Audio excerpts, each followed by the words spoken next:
welcome to the next episode of Houston Hacks. I'm Rachel, and today's episode is going to be about transportation in Houston and parking. So whether you live here, you're moving here, or you're visiting, this is going to pertain to you. So we're just going to jump right into it. There's really 3 ways of getting around in Houston. 4 if you're coordinated, which is not me. So there's really 3 that we're going to discuss today. 4th will be very briefly. 1, walking. 2, bus or metro rail. 3, driving. And 4, biking. If you're biking, you're on your own. There's bikes that you can just rent pretty cheap for like every 30 minutes. You pay, and people ride them around mostly on the sidewalks. There's a few bike lanes, but there's just not a lot of bike lanes. Honestly, I don't feel safe. I'm not coordinated enough to be riding around on a bike, so I don't do that, so I don't have a lot of tips for you on that. Honestly, there's not a ton of people who do. I think it looks and sounds like there's more than there actually is when you, say, watch TV or talk to people. It sounds like there's a lot of people who bike, but honestly, I don't see that many people doing it. Plus, it's just hot. And so that kind of leads back to the first point of walking. Walking is something I do pretty much every day. I work about a mile from where I live, so I walk home just about every day. Is it hot when I'm walking home? Absolutely, but I'm coming home, so it's okay. Or I'm going to play volleyball or something where it's okay if I'm hot because it's going to be an outdoor activity. A lot of people say I should walk in the mornings rather than the evenings. I would still sweat in the mornings, so I don't want to sweat on my way to work. So that's why I prefer to walk in the evenings rather than the mornings. But it is definitely cooler in the mornings if that's something you're interested in. I have walked in the mornings before. It was like middle of summer and it was doable. Maybe I'll do it more in the fall, but right now we're middle of July. I'm not walking to work. What I do is I walk about 10 minutes to the metro rail. So now we're on point 2. Oh wait, one last thing on point 1 though. I feel safe walking around.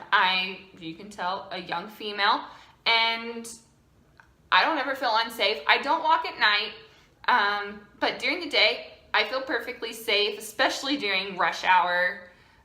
Whenever all the commuters are out, I'm a commuter, so not a problem at all. I don't walk after dark outside more than a couple of blocks, or unless I'm with a group. I just wouldn't do that in any city, so much less in a large city. And most of the time I am walking alone when I'm to or from work, unless I kind of just met some people on my commute, and so sometimes like we'll talk, walk. But as far as like actually meeting someone purposefully, that's pretty rare on my commute, but pretty common if I go to like an Astros game or something like that. But I'll walk about halfway with the group, and then I get an Uber at the point where the group is kind of dispersing to the different parts of the city. So point 2, metro rail and buses. So first we'll talk about the metro rail, because as I mentioned a while ago, I walk about 10 minutes to the metro rail and then get on the rail, and it takes me directly downtown.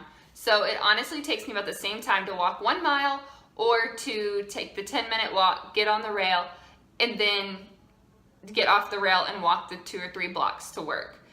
But it's much cooler. The metro rail waiting area is shaded, and the metro rail itself is air conditioned. So much cooler. It's only $1.25 each way, and if you're a senior or a student, you get a discount on top of that. I have a Q card that I just keep on the back of my work ID, so I just wave it and I get onto the metro rail. It is very much an honor system on paying, but I recommend it because you can get a fine of up to $200 if you get stopped, and there's quite a few fare inspectors. I honestly like that they're doing this because it keeps unpaid passengers off, and I personally want paid passengers on because I don't want anything to happen to where they have to shut down the rail because it's not making enough money. They also have some really good summer pass deals for students. So I think also they'll do promos. So for example, right now for the Houston Dynamos soccer team, you get, I think, free transportation to and from those games to help.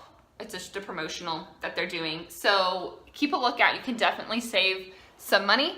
And also, if you are taking one rail and then connecting to another, you don't have to pay for the connection. As long as you're riding within, I think it's a 2-hour span, it's just the $1.25, even if you reswipe. So good news there is it's $1.25 to get anywhere. Also, the green link is free. So if you see the green link, which you'll know it's the green link because the bus is painted green, it says green link, that one's free. So you can always hop on that one, take it around, and kind of see the city. I'll use it sometimes if it comes my way. I'll hop on and just go 3 or 4 blocks just to take a rest, kind of get out of the heat for a second, and then get off at the next stop.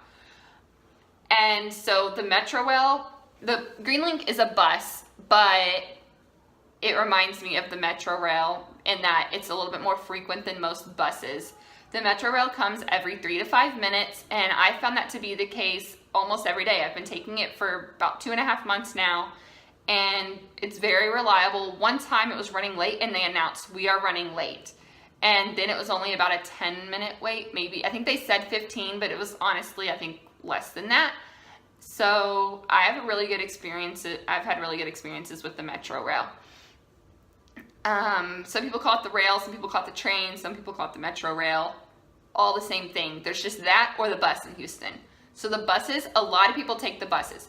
Now, the bus I'm talking about is the Metro bus. I'm not talking about the Woodlands Express or any of the like park and rides.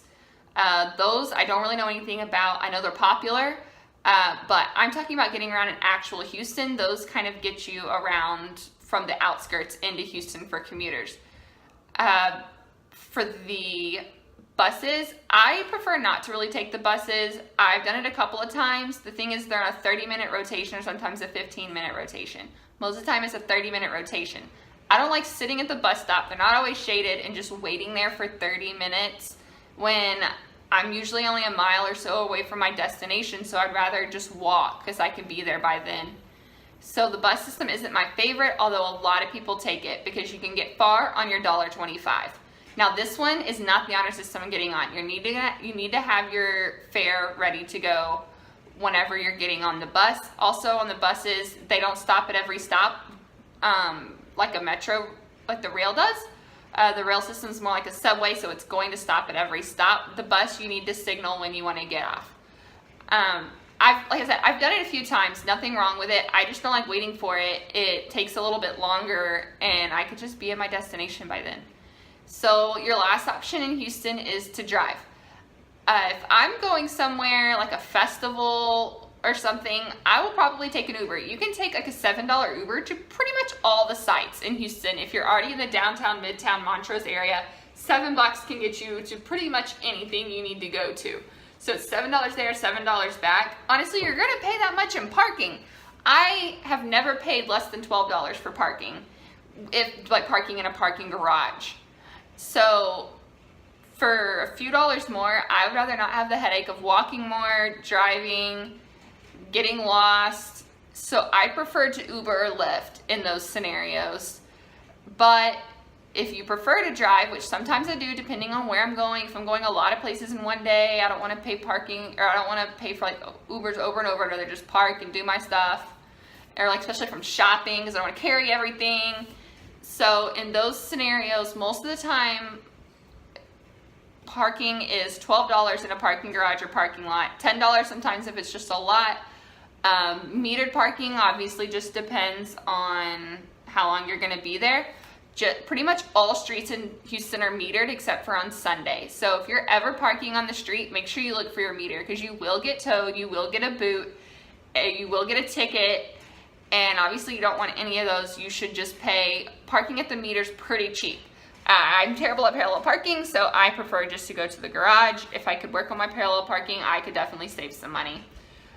But you're not gonna find free parking in Houston unless you're going to the grocery store. Pretty much, that sums it up. If you're not going to the grocery store or the mall, you're gonna have to pay for parking. So you just need to weigh your options on how much an Uber is, how many people are going. Do you wanna have drinks? You know, figure out what's best for you. You do you. I hate driving. I'm a terrible driver. And so most of the time I prefer to Uber, especially how I mentioned I walk home from work. If it is raining, I'm out on that. I'll be getting a $7 Uber. Thank you, please. You are welcome. Have a good day. And I'm not the only one. There'll be like a line of people getting Ubers when it's raining. I've even seen the price go up to $9 because there was like so many people wanting them. And my driver was like, wow, nobody wants to walk today. And I was like, it's pouring. But speaking of pouring rain, that's my last and final comment for this vlog is when it starts to rain in Houston, if you don't really know your way around, stay inside. Downtown and Midtown and Montrose flood super quick. And honestly, even the Heights. The water just can't get off the streets quick enough. There's just concrete everywhere. There's really nowhere for it to go. Don't drive into standing water. I see people get stranded every time, guys. It's so scary. Make sure you have something to bust out your windows, cut your seatbelt, because you don't want to go without those or with those down in the rain. But if you get into those waters, you definitely could be in some trouble. I know once the first time I tried getting out, turned around and came back home. The waters are no joke in Houston. Don't play around with them. Do not drive into standing water. It's super dangerous. Not to mention that it'll ruin your car more than likely or require you to have tons of repairs. You're just gonna get stranded. You're gonna need a tow truck. It's gonna ruin your day. It's not worth it. If you can't get it online or you can't wait, really think about it. Can it wait? Is shipping worth it? Because I just honestly think driving in Houston in the storm is just not worth it. If you don't have a huge truck, you're gonna get stuck and it's going to be a huge problem. I've literally had to go up an exit ramp before because there was no other way to get on the interstate and I couldn't keep going straight because it was all flooded out. There was already a car stalled there, so I knew I couldn't go that way. Super scary. It was just, we had to turn around and go home. Shouldn't have even gotten out that day, but I thought, oh, it'll be fine. It's only been raining since this morning. It's around noon. Not fine. So be safe, you guys. I hope this helps. As always, drop me a comment if you have a question. Let me know what else you want to know about in Houston. I would love to do some more videos, and I'm running out of ideas very quickly. So let me know what you guys think. Please like my video and subscribe to my channel, and please comment. Let me know what you think. Let me know what you want to hear me talk about or what you want to know. Thanks for watching.